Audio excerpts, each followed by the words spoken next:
Մենակություն բառից դողդողում է օդը իմ սենյակի, ու ես հասկանում եմ, որ աչքերն են մարդու ամենաթաց տեղը։ Երբ աչքերն են սառում, ասում են, թե այ մարդ է գալու, բայց դա եթե սուտ չէ, ապա վարություն է, որ ծնվել է միայն խեղճությունից։ Իմանք էլ են սառում, սակայն դու չես գալու, դու չես կարող, գիտեմ, և օդը սենյակիս պիտի շարունակի մենակություն բառից անվերջ դողալ,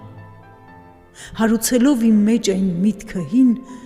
թե վիհերը գուցե նրա համար են լոկ, որ մարդ ներքև նետվի։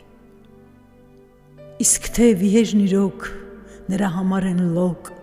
որ մարդ ներքև նետվի, այդ դեպքում ես ինչպես անեմ, կուշ չեմ,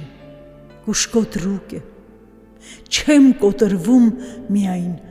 փետրվում է, և դրանից արդեն ես հոգնել եմ,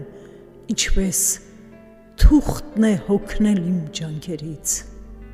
հեռվից հեռու ասել քեզ երկու բառ, որ կարող է նույնքան ինձ թարգմանել, որքան թարգմանում է ինքնաթիռին հավը։ Սուտ կա, որ ճիշտ արժե,